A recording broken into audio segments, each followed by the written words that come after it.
Hello students, I am Neetu Singh. Today I will teach एकादश पाठ है पर्यावरणम. प्रकृति शमेषां प्राणिनां संरक्षणाय यतते इयं सर्वान् पुष्पणाति विविधैः प्रकारैः सुखसाधनैः च तर्पयति. पृथ्वी जलं तेजः वायु आकाशं च अस्या प्रमुखानि तत्त्वानि तानेव मिलित्वा पृथक्तया वश अस्माकं पर्यावरणं रचयन्ति. अव्रियते परितः समन्तात् लोकः अनेन इति पर्यावरणम्. प्रकृति सब प्राणियों की रक्षा के लिए प्रयत्न करती है. जो हमारी प्रकृति है वो सब प्राणियों की रक्षा के लिए प्रयत्न करती है. यह विभिन्न तरीकों से सबको सुख साधन प्रदान करती है. सुख पृथ्वी, जल, तेज, वायु और आकाश ये इसके प्रमुख तत्व हैं. ये ही सब मिलकर पर्यावरण को बनाते हैं, जिसके द्वारा संसार को चारों ओर से आच्छादित किया जाता है. जो क्या कहलाता है? पर्यावरण कहलाता है. आवृत्ति परितः समन्वात् लोकः अनेन इति पर्यावरणम्. यथा अजात शिशुः मातृगर्भे सुरक्षितः तिष्ठति तथा मानवः पर्यावरण कुक्षौ परिष्कृतं प्रदूषण रहितं च पर्यावरण असमभ्यम सांसारिकं जीवन सुखम सद्विचारम सत्य संकल्पम मांगलिक सामग्री प्रदाति. प्रकृति कोपः आतंकितो जनः किं कर्तुं प्रभवति. जलप्लावनैः अग्निभय भूकंपः वात्या चक्रे उल्कापादिभिश्च संतप्स्य मानवः क्वः मंगलम्. जिस प्रकार अजात शिशु माता के गर्भ में सुरक्षित रहता है, उसी प्रकार से मनुष्य क्या होता है? पर्यावरण की संरक्षण में सुरक्षित रहता है. यह हमें परिष्कृत मांगलिक सामग्री देता है. प्रकृति के क्रोध से व्याकुल मनुष्य क्या कर सकता है? बाढ़, अग्नि के भय, भूकंप, आंधी, तूफान, उल्का आदि के गिरने से संतप्त मानव का कहाँ कल्याण है? ये जो आंधियाँ आती हैं, तूफान आते हैं, उल्का पिंड जो होता है, बाढ़ आती है, इसमें मानव का कहाँ कल्याण है और कहाँ पर नहीं है. अतएव अस्माभि प्रकृति रक्षणे. इसलिए हम सबको अपने प्रकृति की क्या करना चाहिए? रक्षा करनी चाहिए. तेन च पर्यावरण रक्षितम भविष्यति. इससे पर्यावरण अपने आप सुरक्षित होगा. प्राचीन काले लोक मंगल शांसन ऋषियो वने निवसन्ति स्म. प्राचीन काल में जो ऋषि थे वो लोगों के मंगल के लिए वन में निवास करते थे. यतो ही वने सुरक्षितम पर्यावरण प्रलुप्ते स्म. क्योंकि वन में ही सुरक्षित पर्यावरण प्राप्त होता था. तत्र विविधा विगा कलकुज श्रोत्र रसायनम ददाति. विभिन्न प्रकार के पक्षी अपने मधुर चहचहाट से कानों को अमृत देते थे.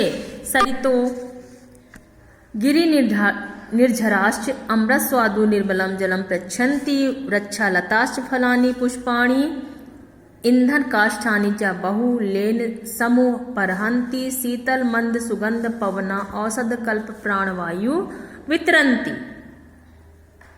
वृक्ष तथा पर्वत से बहने वाले झरने का पवित्र जल हमें देते थे. वृक्ष तथा लताएं, फल फूल, ईंधन की लकड़ी हमें बहुत कुछ देते हैं.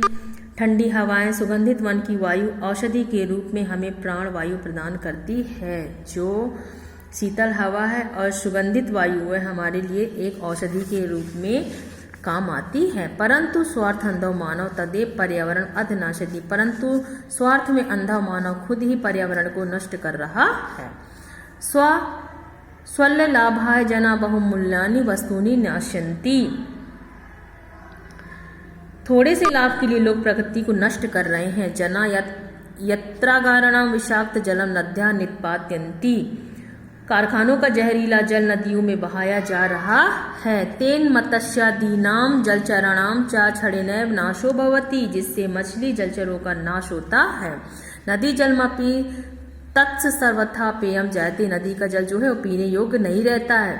मानव व्यापार वर्धनाय वन वृक्षा निर्वेक छिन्यंती. मानव जो है वो अपने व्यापार को आगे बढ़ाने के लिए दिन प्रतिदिन वन वृक्ष मतलब वन को क्या करता है जा रहा है? काटता जा रहा है. तस्मात् अवृष्टि प्रवर्ते वन पशवश्च शरण रहिता ग्रामेषु उपद्रव विदधति. वन के पशु असहाय होकर गांव में उपद्रव उत्पन्न करते हैं. शुद्ध वायुरपि वृक्ष कर्तनात् संकटापन्नो जायते। वृक्षों के काटने से शुद्ध वायु नहीं मिल रही है। एवं ही स्वार्थ अंधा मानवे विकृतिम उपग्रता प्रकृति एव सर्वेषां विनाशकृति भवति। स्वार्थ से लिप्त अंधे मनुष्य के द्वारा विकार पैदा की गई प्रकृति उनकी ही विनाशकारी हो गई है। विकृति मुपगते पर्यावरणे विविधा रोगा भीषण समस्या संभवती। पर्यावरण में विकार आ जाने के कारण अनेक रोगों तथा भयंकर समस्याओं का सामना करना पड़ रहा है। तत्सर्वमिदानीं चिंतनीय प्रतिभाति। इसलिए सब कुछ चिंता युक्त प्रतीत हो रहा है। धर्मो रक्षति रक्षितः इत्यावर्ष वचनम पर्यावरणक्षण्यमीय धर्मस्य वांगमिति ऋषयः प्रतिपादितवन्तः। रक्षा किया गया धर्म रक्षा, इसलिए सब कुछ चिंता युक्त प्रतीत हो रहा है। रक्षा किया गया धर्म रक्षा करता है, ये ऋषियों के वचन हैं। पर्यावरण की रक्षा करना ही सब धर्म का रूप है। अपने पर्यावरण की रक्षा करना ही हमारे धर्म का ही रूप है, ऐसा ऋषि मुनियों ने प्रतिपादित किया है। अतः एव वापि कूपत्र डांगादि निर्माणम देवायतनम विश्राम गृहादि स्थापनश्च